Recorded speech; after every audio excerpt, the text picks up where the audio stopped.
Halo Talavers. Menurut kabar burung yang beredar, katanya mantan pejabat Polri ini punya duit ratusan juta dolar di sebuah bunker. Wah, kalau gitu doi bisa jadi polisi terkaya dong. Atau mungkin status polisi terkaya itu bisa jadi dipegang si bapak yang terkenal suka banget pakai barang branded ini. Eits, siapa bilang? Secara administratif, orang inilah yang menjadi perwira polisi paling tajir se-Indonesia. Beliau adalah Kapolda Sumatera Utara, Irjen Teddy Minahasa. Namanya mencuat setelah media memberitakan kabar tentang dirinya sebagai anggota kepolisian dengan nominal kekayaan tertinggi. Bayangin aja, berdasarkan laporan harta kekayaan penyelenggara negara yang ia laporkan, Irjen Teddy memiliki total kekayaan bersih nyaris 30 miliar rupiah.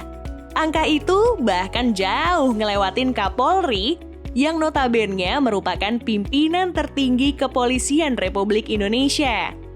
Nominal tersebut mungkin bikin mata sebagian terbelalak.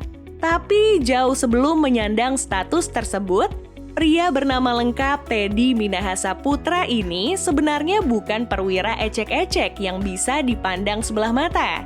Karirnya sebagai seorang perwira dimulai saat dirinya ditugaskan menjadi seorang kepala Subdirektorat Registrasi dan Identifikasi Direktorat Lalu Lintas Polda Jawa Tengah pada tahun 2008 lalu.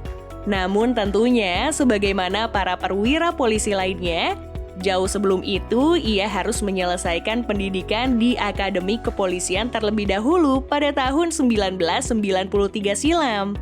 Bekal dari akademi tersebut terus ia gunakan, termasuk saat promosi menjadi Kepala Bidang Registrasi dan Identifikasi Direktorat Lalu Lintas Polda Metro Jaya, divisi yang sama saat ia menjabat di Jawa Tengah dulu.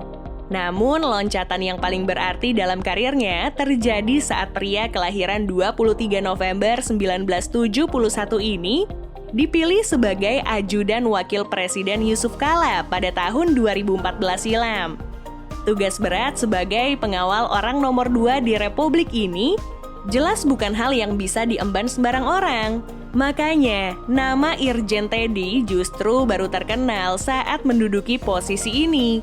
Nggak percuma juga, 3 tahun berstatus sebagai orang terdekat Wapres, dirinya akhirnya kembali mendapat promosi Kepala Biro Pengamanan Internal Divisi Profesi dan Pengamanan Polri. Setahun bertugas di Mabes, pria asal Minahasa, Sulawesi Utara ini mendapat penugasan sebagai pucuk pimpinan di Polda Banten pada tahun 2018 lalu.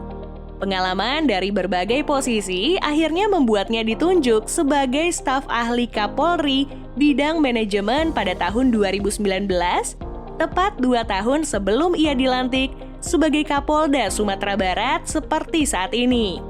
Meskipun ditilik dari berbagai sudut pandang terhadap jabatan-jabatan yang pernah ia emban, nggak sedikit juga orang-orang yang masih skeptis sama nominal kekayaannya yang fantastis itu. Toh berdasarkan peraturan pemerintah nomor 17 tahun 2019, Irjen Teddy cuma bisa membawa pulang sekitar 3,4 hingga 5,5 juta rupiah per bulannya.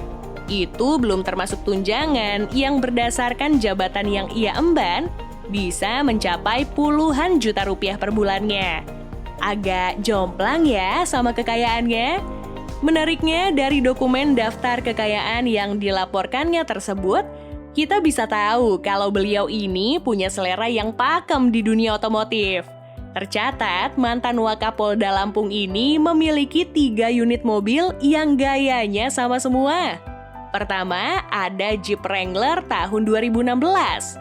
Dengar kata Jeep aja, semua orang udah pada tahu gimana citra mobil ini.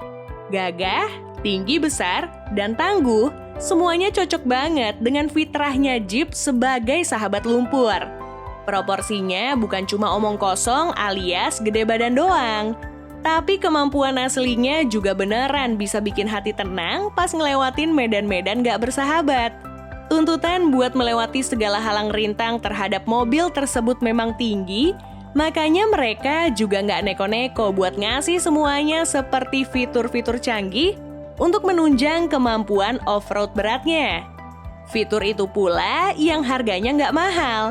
Nggak heran kalau bandrolnya lebih dari 1,3 miliar rupiah pas baru dulu.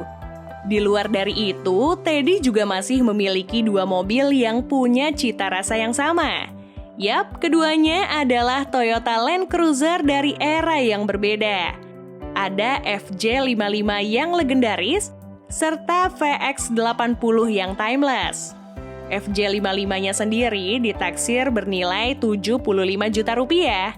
Harga yang cukup mahal untuk mobil yang datang dari tahun 1970. Memang FJ55 nggak semelegenda FJ40 atau hardtop yang biasa seliweran di jalan. Namun, nilai histori sebagai Land Cruiser pertama untuk mengangkut keluarga juga merupakan nilai jual tersendiri. FJ55 itu juga sekaligus menjadi nenek moyang dari FX80 yang juga ada di garasi Teddy. Melihat harganya sekarang, pasti akal sehat nggak masuk buat mencerna nominal yang tertera.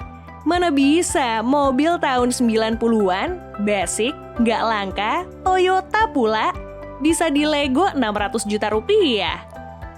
Semuanya karena hukum permintaan dan supply yang nggak bisa berbanding lurus. Mau gimana lagi, pamor FX80 memang jauh melebihi penerusnya, kayak FX100 atau FX105. Mau loncat ke FX200, kemahalan. Ya udah deh, pada beli FX80 yang gagahnya masih kelihatan.